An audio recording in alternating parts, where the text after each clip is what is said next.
Wild bring home another local boy, and the Florida Panthers find a former Wild stray. Episode 39 with the ever-impressive Tara Slone starts right now. Masks, hats, tees, and hoodies, SodaStick is constantly bringing you new and original swag. Whether you want to rep the Minnesota Vikings with the Bud Grant crew neck, or let folks know you're from the state of hockey with the McGolden Light Pond Hockey Club gear, SodaStick has you covered.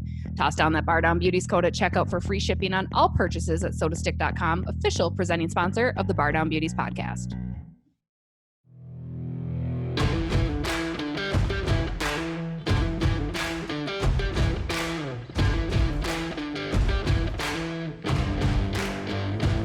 Hello, everybody. We're back. Episode 39, presented by sodastick.com. Alexis and I coming to you on a Sunday, hence the football jersey. The one day that Alexis gets dressed and I'm wearing this, and then we have Tara Slone joining us, who looks gorgeous, of course. And I it's that weird fan. For those that are watching on the YouTube, I'm wearing a Vikings jersey because, again, we are recording this on football Sunday. It is a tradition in our household since I was a little girl that you have to wear purple. The Vikings jersey. Alexis is wearing a nice sweater. She's got her makeup done. Listen, there's two types of girls on Sundays. There's the brunch girls and there's the football girls. And I was out for breakfast this morning. I'm also a football girl, but brunch happened first, so I was dressed in brunch attire. So yeah, but we're ready to go either way. Ready to go. We're ready to chant school. But we have hockey news because that's what you guys are here for, which is awesome. That's what we're here to talk about. Should we just cover the Vikings for an episode and see if anyone it's against the Packers. We could talk about our fantasy football team, Alexis, which it's looking pretty okay this week. We'll get to it. We'll get to it. No, in Minnesota Wild news, as most of you saw Friday night, Nick Bjugstad, who is a Blaine native, former Gopher, was acquired from the Pittsburgh Penguins for a conditional pick in 2021. I love it. I was very vocal about it on Twitter on Friday. I like it because, put aside the romanticism of having a hometown kid here, right? Boy. Yes, that's all great and well, but I think it's, we've all seen that be done here. Right. It's a low cost value. I mean, Bjugstad still is very young. He's 28 years old. He's coming off a recent spinal surgery, the same one that Zach Parise actually had. Which means that won't hinder him. Zach looked fine. Right. He's been okay. And he's had a couple other injuries that have staggered throughout his career, especially as of late. But the thing that I like about it most is not only is he at a low cost, he's got size, he's got skill, he's got experience. I mean, at this point, he's considered a veteran in the NHL. So, he'll be able to bring that into the locker room.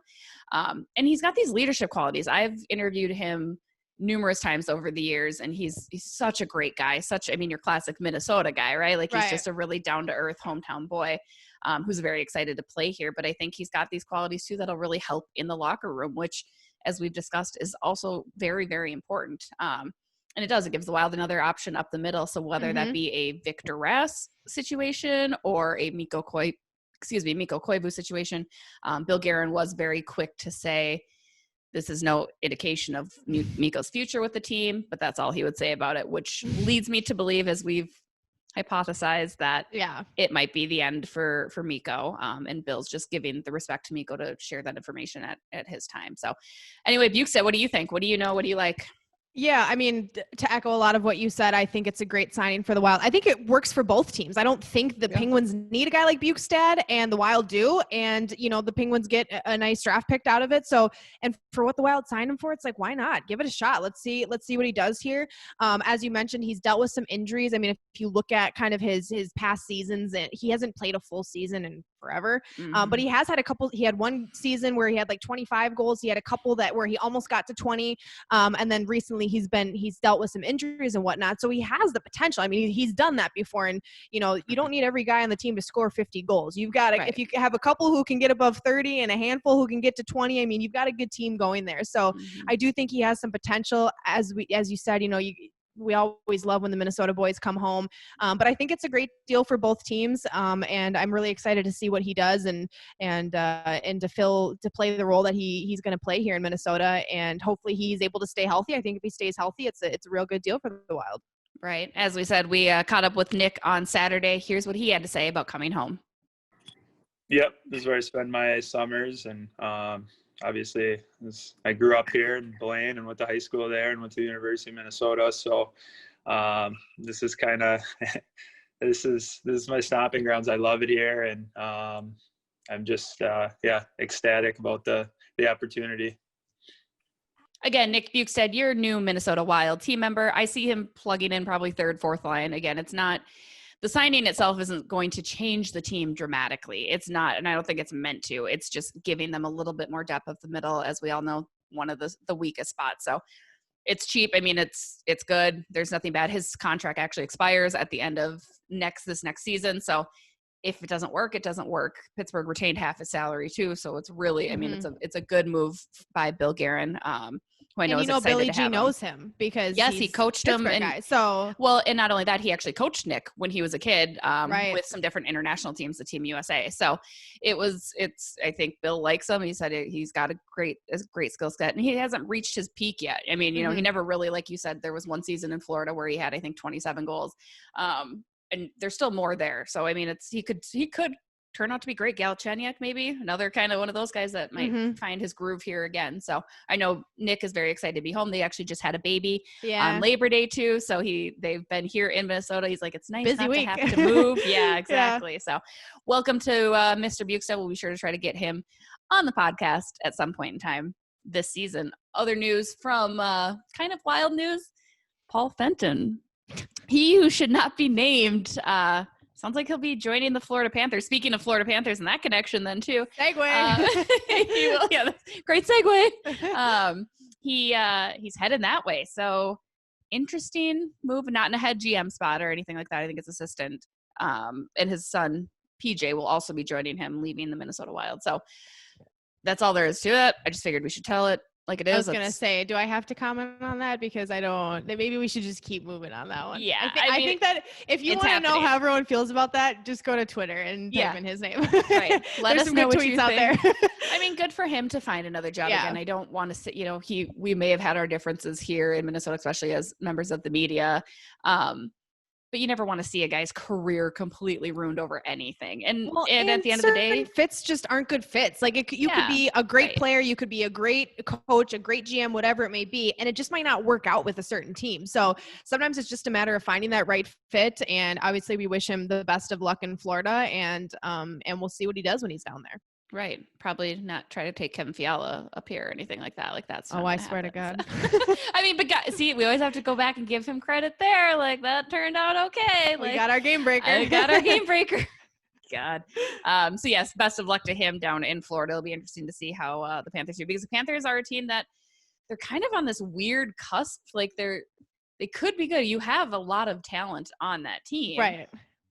But it's like they just can't get the job done. Yeah, I don't know. Right. I feel weird about the Panthers. Like, even when I've had conversations about them with other people, I'm like, are the Panthers good or not? Like, how do we feel about them? Like, I don't know. Yeah. Like, I don't know what the vibe is with the Panthers. I know. I'm sure none of you care. We'll have Michael Russo on to talk about the Panthers then at some point in time, and we can ask him. But yeah, I do. I'm always kind of curious about them. And that's because I think at one point in time, I interviewed for a job with them. And so I've always kept a weird eye. You're like, did I miss out on anything? Did I miss out? Yeah. I'm like, hockey in Florida just seems weird. But yeah, I think they're a couple pieces away from being really, really good. I mean, Ekblad's a fantastic defenseman. You've got Barkov down there as centerman. I mean, they've got pieces, but I don't know. We'll see if Paul Fenton can get a game breaker or two down there to help. Just not Kevin Fiala. Just leave him here in Minnesota. And then other hockey news, the start of the college hockey season officially delayed. That was announced this week. It's sad to see. I mean, I think whenever you make something official, especially when it pertains to our sport and knowing that it's not coming back when we're expecting it to, which is usually about October, it's concerning, but I think it's not surprising, as we had Josh Fenton, the NCHC commissioner, on a couple weeks ago. I mean, they're doing what's best for the student athletes and for the safety of the sport. And again, you want the sport to return and not have to stop it and then come back, right? Like, you want to make sure that you've checked every single box before you're saying, okay, let's go back, let's do this. They're going to try to line it up with the start of NCAA basketball season, it sounds like, so they can work together there. Again, I don't hate it. It's a bummer, but I don't really tune into college hockey until later in the season anyway. So it might be an okay thing. Yeah, I mean, I like college hockey, and I went to St. Cloud State, so obviously hockey is huge there. Oh, Huskies. I don't know why I said that. I don't really like them, but thanks, anyway. Jesse. They typically have a pretty good team, and they're usually fun to watch. So I kind of, I grew up a Gopher fan. So between the Gophers and the Huskies, I've tuned into college hockey. I usually steer more towards NHL, NWHL, that kind of stuff. But it's sad because you think about these players who are now missing out potentially on a season. So I think that's where it kind of hits home with me. I'm like, I just feel for these kids who are not that much younger than me, who are not going to be able to maybe finish out a season or start their college career. So that's where it hurts a little bit for me. But hopefully we're playing at some point this season, maybe if it's not, how you would typically expect it to look. But fingers crossed that something happens. When we had Josh on, they talked about how badly they want to get this season going for these players, but that they were absolutely not going to do it if it wasn't safe. So they're doing everything they can to try to get this season played, even if it's shortened or delayed as it has been here already.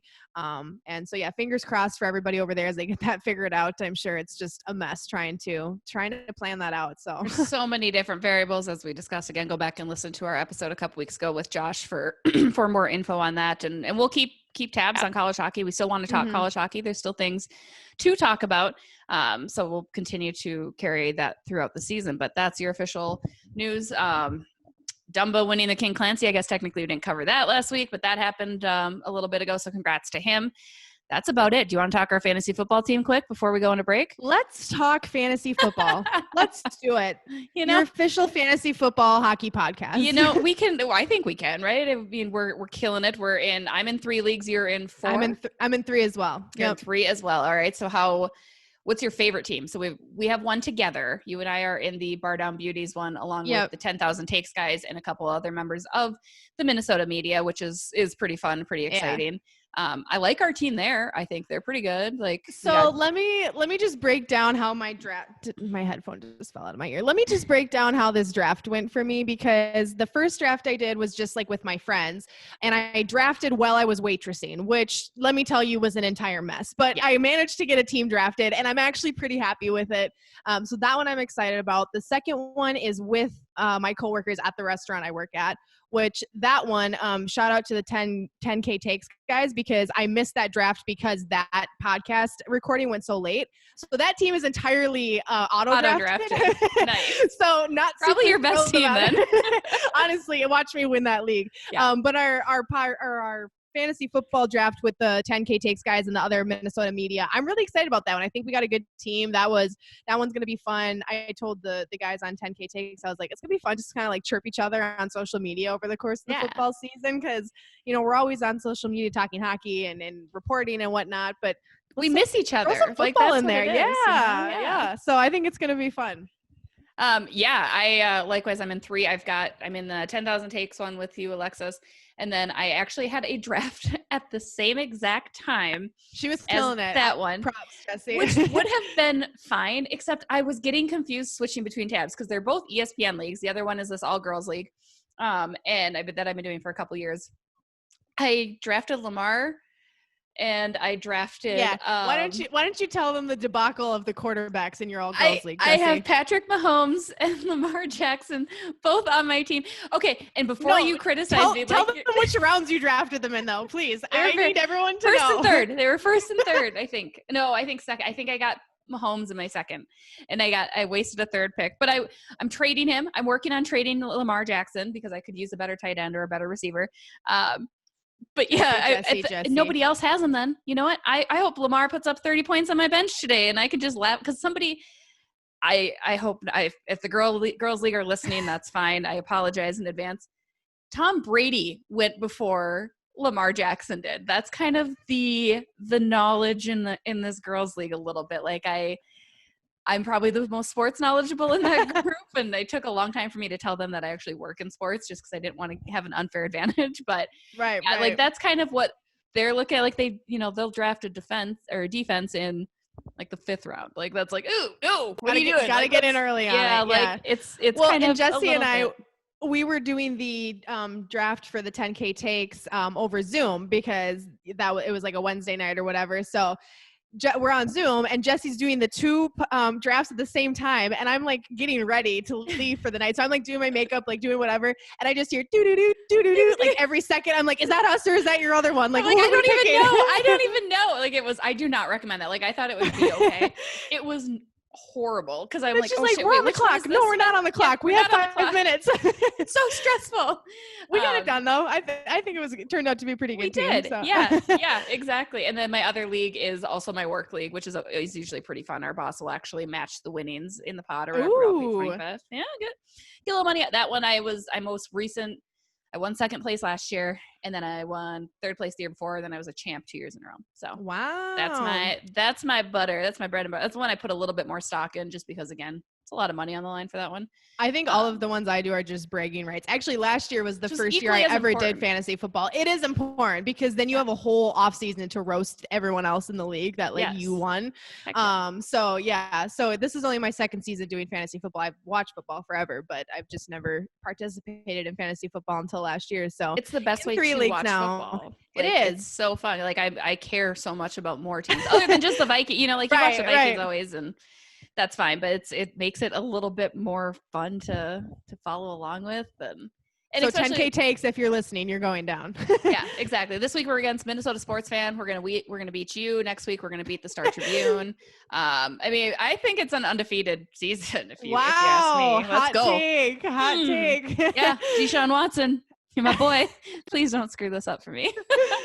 Watch us lose every single week. Fantasy football, I maybe get too invested in. Like I hate losing. Like I always known I'm a competitive person, but I hate losing. Or like if I see anybody on my bench scored like even 2 more points than someone on my starting roster, I'm like, you're cut. Why do you suck? And it's like a one-off fluke, right? Like I have to remind myself, like, hey, you know, it's all right. It's a marathon. It depends on how we do at the end. True. So gotta pace yourself. I'm excited. We'll end each episode through football season with our fantasy football update.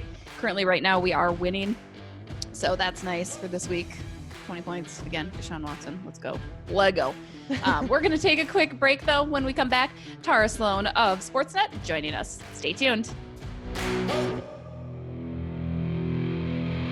Do you want to continue to support the Beauts? Well, make sure you check out our official Bardown Beauties Teespring store. It's stocked full of mugs, fanny packs, baby Beauts merch, and everything else you can imagine. Every purchase goes to support the pod and the Beauts, and we make sure to toss sales out there from time to time. I know one just ended, but there's going to be plenty more in the future to support you and your wallet. So make sure you go check that out and get yourself some merch. Joining us now, top of her game and hometown hockey host, mom, singer, actress, basically an all-around kick-ass human being, Tara Slone. Tara, how are you? Thanks for joining us. Oh, I am really honored that you wanted me to be a part of this. I'm good. You know, it's obviously weird times for everybody. We're getting ready for back to school in our house. Our daughter goes back this week. So it's super intense, but life is, relatively speaking, very good. Yeah. How have you been handling all of this? I mean, you're still putting out content, still doing your thing kind of. I mean, luckily, same thing with us. Zoom has been amazing to get things done. But how have you handled since COVID happened, especially in Canada where you're based out of, where things are a little bit different than here in the US? Yeah, I mean, I think we seem to be managing better, if I may say so. But, you know, obviously it's still a huge issue and a huge consideration. And in fact, we probably have more safeguards in place. So movement is limited, being in the studio is sort of limited at this point. So, I mean, honestly, you know, we were 3 stops away from finishing the hometown hockey tour when everything shut down. So disappointing like it is for everybody. We didn't get to hit those 3 markets, but yeah, I mean, we all had the rug pulled out. So I think we had this sort of collective grief that we all experienced. Personally, I was kind of immobilized for, I think, the first month. I just, you know, I was scared like everyone and didn't know what the future held for anything, let alone work. And a lot of us were terrified. And I'll say, you know, for our parent company, Sportsnet, they've been amazing because they really have kept us all busy and employed. But which is important, right? Like, thank goodness that we to work. I mean, yeah, it's been really good. But, you know, another result of this pause in the sports landscape was that there was room for content, and any of us who pay attention to women's sports on the media landscape or lack thereof, you know, those of us at my workplace were like, okay, there's a space for this now. So that's how Top of Her Game was created. And, you know, we're just going to do it for as long as we possibly can, because we know that there are stories that deserve to be told, and they're not told often enough. And, you know, I'm sad to say that this is the only show of its kind in Canada. Yeah. I think that is actually more attention paid south of the border, but, Sure. you know, we're hoping to start a movement here. So Yeah. I love it. I think and you pull out stories that I hadn't heard of. Like, I feel like I pay attention to sports as a whole and women's sports, but I'm like, oh my gosh, I didn't, I hadn't known this. And obviously, like you said, a lot of them based in Canada, but where do you find those storylines or angles, or how do you do that research and pull out these kind of diamonds in the rough a little bit? Well, I mean, it's sort of all hands on deck. You know, we have a lot of features that we had prepared for International Women's Day that we are able to repurpose and now start to look for new stories. People have been sending us ideas and, hey, do you know about, my 18-year-old daughter is a NCAA softball player. And, all of these things are starting to come to us. Sure. But, we're just digging around, and I hope we're able to be representative. That's my biggest concern is, honestly, the diversity landscape needs to change. We have an all Caucasian team. And so we're working really hard to try to make sure that we are representative when it comes to race and to ability and stuff like that. So, but it's an open book. We can do whatever we want, and we just hope we're doing it the right way. Well, we in a job like this, we're pretty lucky to be able to meet so many cool people and talk to so many cool people. So I know this is going to be a tough question because I hate getting asked it, but do you have a favorite interview you've done in that series so far? Is there anything that either surprised you about somebody or it turned out in a way that you didn't expect that made it even more exciting than you anticipated? I mean, it is hard. It's a hard question, I know. Yeah, we've done 12 so far, and they just keep on coming. And we have this week. I'm going to be interviewing Special Olympics athlete and ambassador Loretta Claiborne, who's like an astonishing human being. I know that's going to be an incredible one. I would say in terms of like maybe something with the most impact is two of the women who came out against Dr. Larry Nassar in the USA gymnastics scandal. One, Maggie Nichols, one of the best gymnasts in the world, and one was Rachel Denhollander, who was the first woman to actually openly come out and really led the charge, which led hundreds of women to talk about their experiences. Those are the moments where I feel a lot of gratitude for having the platform and for being able to create the space where these women can continue to tell these stories, because, we know that even if one person out there is experiencing that type of abuse or has, and just needed to hear that story so they felt empowered, it's huge. So, but I mean, honestly, they've all been really amazing. Yeah. And I feel very lucky.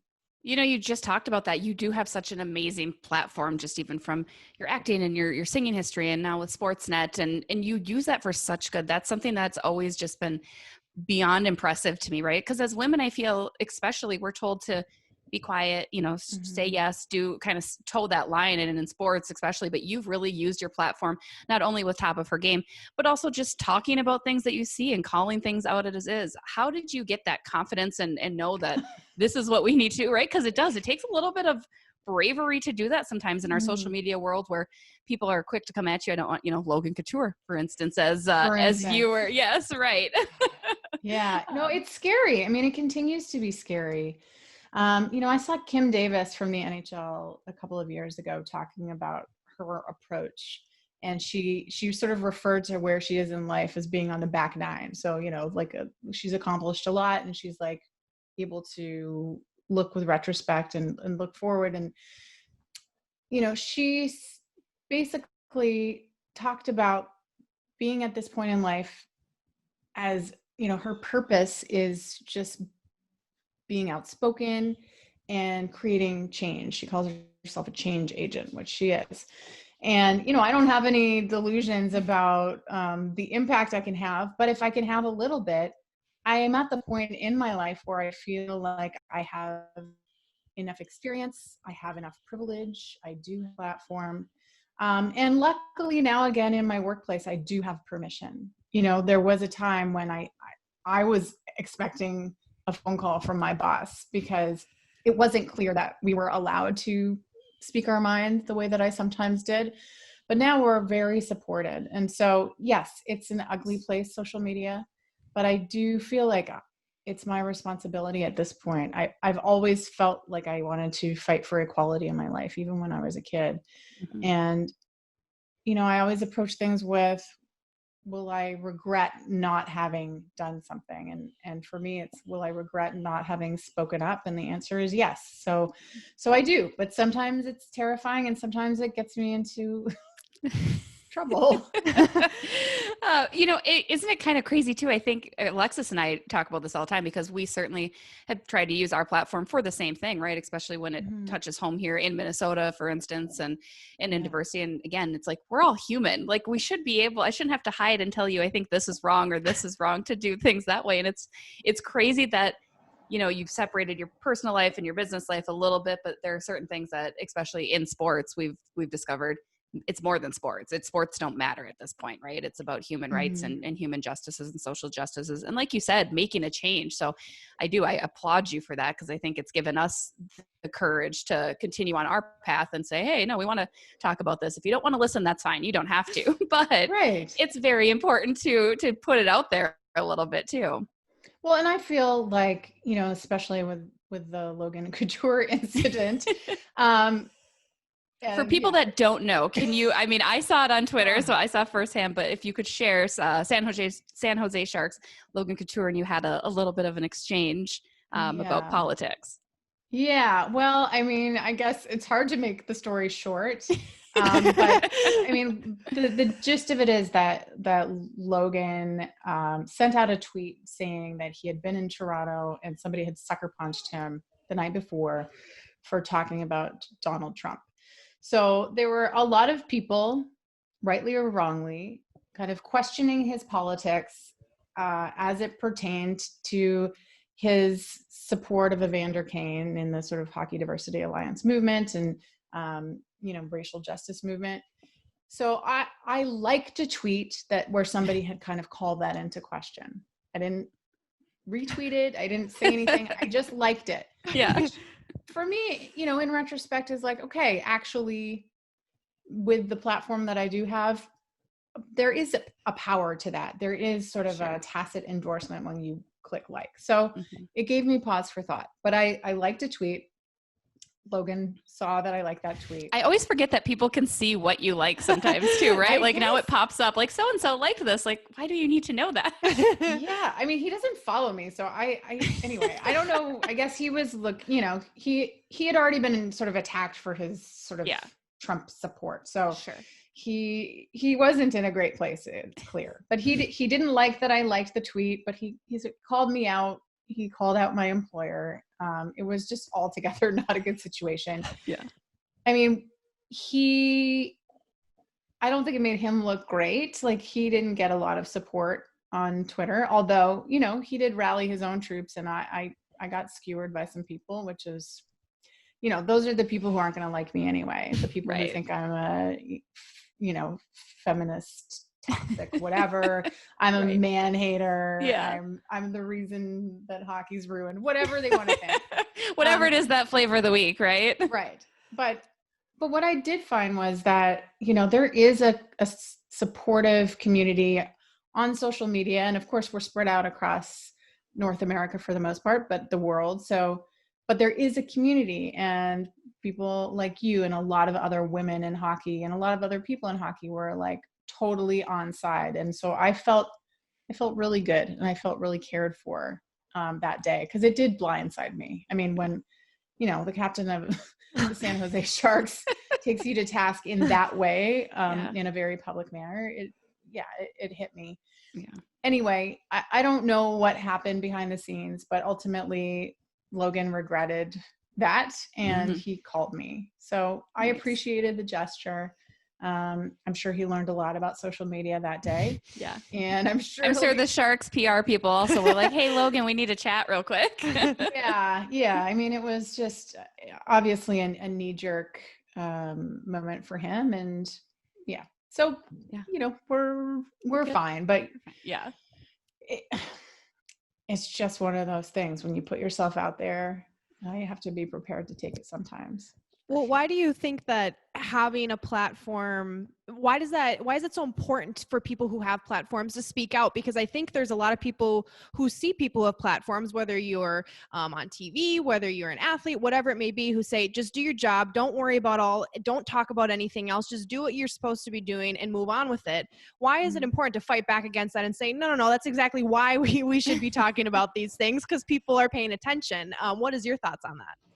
Well, I think just to pretend that there's no intersection of sports, racial injustice, politics, you're fooling yourself. That being said, I mean, I understand, social media is toxic. It's a really divided world right now. And some people just don't want to devote their time and energy to fielding that. And they may have very strong personal opinions, but it may feel like too much. So I get that. But like I said, I feel like it's my responsibility. I've tried to use whatever project I'm doing to kind of create a more representative and inclusive world. And I was really lucky on Hometown Hockey to be able to do that. So it's just been kind of my MO, but I don't fault people for not putting themselves out there in some way. But I do think that there is an implicit responsibility when you do have power and you do have privilege. You can affect a lot of change. So I would encourage people who may not have a ton to lose, right? It's like, again, where I'm at in my career. I mean, sure, I could be fired tomorrow and I'd be without a job. Yeah. But I've reached a certain point in my career where I think I have, I'm just at a certain level. So, yeah. But yeah, it can be so ugly out there, and it's like energy sucking. You know that. Oh yeah. A lot can be said in 140 characters. It's fascinating, right? Like it's absolutely, and it can be great or it can tear you down, and it's a crazy world. I mean, I think there's so much good in social media. I personally feel like I've been very fortunate to see a lot of the good, like a lot of the support and stuff, but I see others chastised for it. And I'm always like, no, that's not okay. Like there's no reason to tear each other down for any reason, especially speaking out on your opinion. Cause that's your opinion. You can disagree with me and I will have a conversation with you and be very civil, but I'm not going to, this is how I feel and it shouldn't be right or wrong. You had mentioned Hometown Hockey. I know you said you were a couple stops short, but tell us a little bit more about that. Obviously in the States, a lot of us don't probably get the chance to watch right. it, but share with us what that's all about. Cause it sounds really, really cool. Very similar, I think, to what we've done here in Minnesota with some high school associations, but you really go into these communities and share a little bit about that series. Well, I've always thought that there are certain markets that we should duck down and cover in the United States. And obviously Minnesota is a big one. Heck yeah. We'll rally the troops to get you guys here. But Hometown Hockey, we just wrapped up, I guess, our 6th season. And, the idea was to showcase the communities where our hockey stars come from, our communities where they're growing the game across the country in tandem with an NHL game. So, and ideally, there's sort of a tie-in. So if we're in Newmarket, Ontario, for our stop, and our stop kind of is a whole weekend full of events. That's Connor McDavid's hometown. So ideally we have an Edmonton Oilers game. So, we try to create a tie-in, but it's become, we've done 25 stops a season. It's been an enormous success. And it's given us the opportunity to tell stories that are a little outside of what it can usually tell during a Hockey Night in Canada broadcast. So, and the opportunity to be inclusive, to talk about women in the sport and Indigenous Canadians in the sport. So it's been a bit of a blank page, and Ron McLean is my co-host, and he's a legend in this country. And he also, has regarded this as a platform for him. So it's been remarkable. I mean, I would say that the one thing that's revealed itself, other than Canadians really love hockey. No, really, but the incredible generosity of spirit, and how in the face of tragedy, sometimes the communities really come together, and hockey rinks are they're these gathering places. I don't want to offend any religious people and say they're like churches, but yeah, in some ways right. it is. It's like, they're just a place that people can come together and support one another. So it's been a great 6 years, and nobody knows what's happening with the next season, regular season, when it comes to the NHL, but we hope that we're able to return in some way next season, whatever that looks like. Right. Now, Tara, we have had a lot of amazing women on our podcast so far. We've been so lucky to have these kind of conversations. And something we always love to ask anyone who is in this career who's also a mom is, how do you do it? So it's your turn to answer that question. How do you do it? How do you balance the kind of work that you do while also being a mom? Because it's not an easy career to be in, period. But add a child into that, it's a whole lot harder. Mm-hmm. Especially travel with that, It sounds like, right? Yeah. Well, I mean, I'm lucky enough. My daughter's dad has been super supportive and really has put a lot aside for me to pursue my career. When my daughter was a year old, I took a job in Calgary, Alberta, hosting a morning show. So my schedule was insane. I was going to work at 4 a.m. And so he had to, deal with the mornings. And then I got the hometown hockey job, and I was gone 3-4 days a week. So he's been incredible. So I would say without him, I don't think I'd be able to manage this at all. But yeah, I mean, it's a challenge, it's a juggling act for everybody. And I know it's been hard on her, the amount of travel that I've had to do. So in some ways, being grounded, being stuck at home has been nice for all of us. Does she understand kind of all that you do and or all that you've done too in your lifetime? Again, before you got into anchoring and broadcast, you were singing and you were an actress. I mean, is she aware of every little thing that you've been able to accomplish in your life? Yeah, she is, but she doesn't Not as care. cool to her. Yeah. No, I don't. I know she doesn't think I'm cool.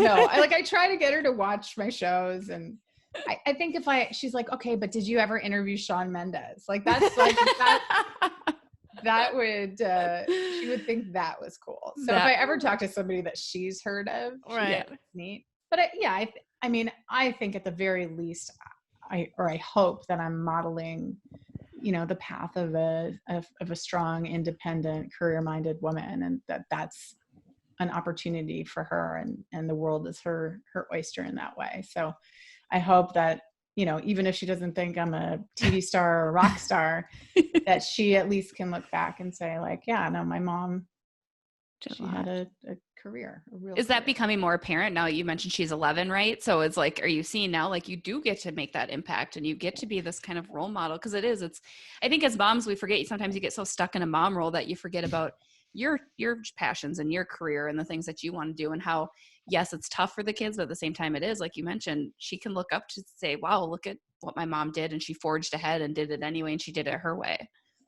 I don't think we're there yet. Give it time, right? Yeah. You'll probably never get there, frankly, but no, she's in like full tween mode, nice. Yeah. So yeah, there's some attitude, and I expect that to be, around for the next few years. So we'll get there, but I know she knows how important it is to me, doing what I do. And so one day I think it's all going to click, but right now she just wants me around, and I am right now.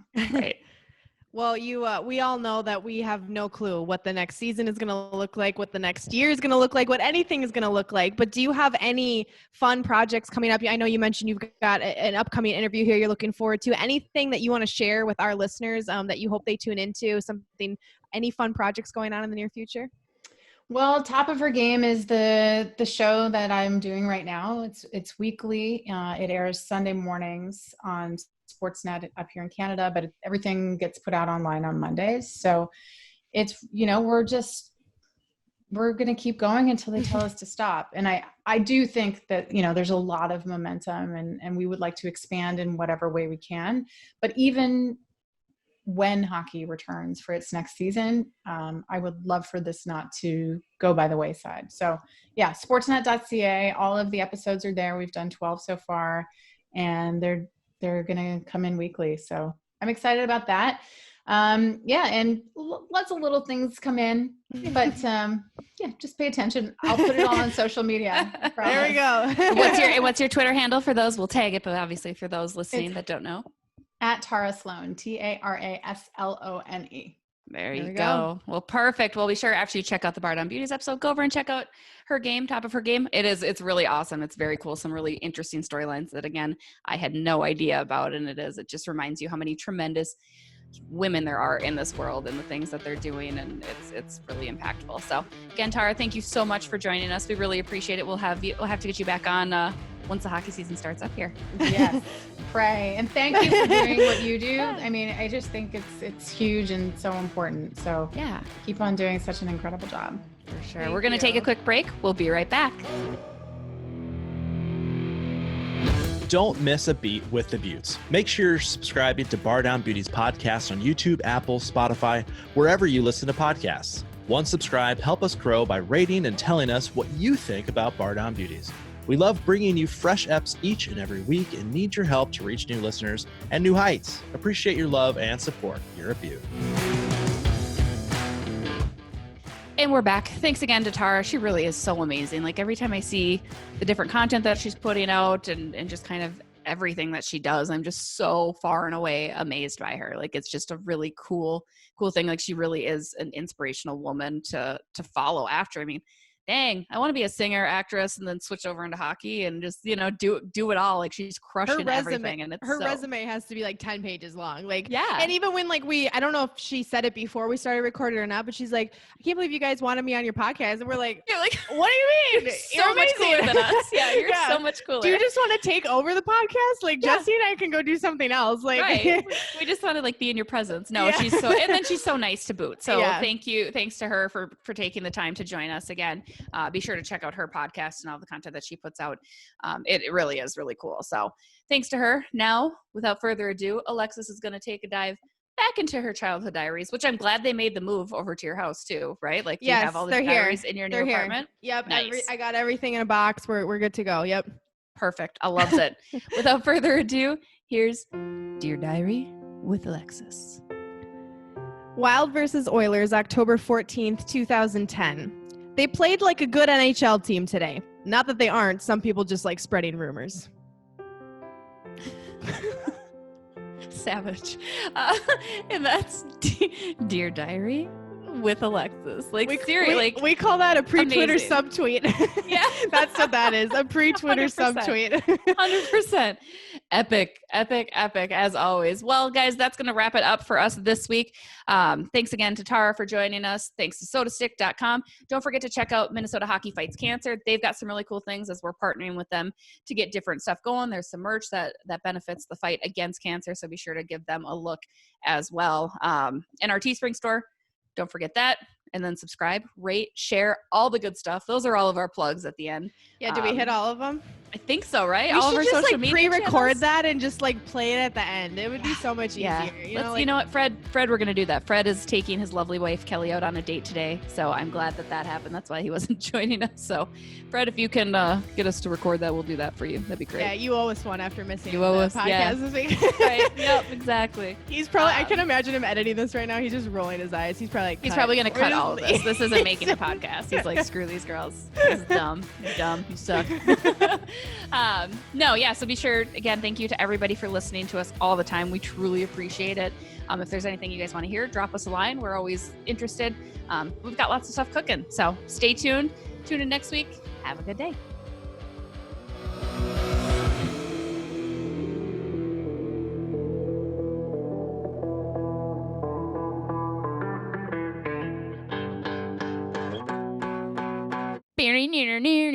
Near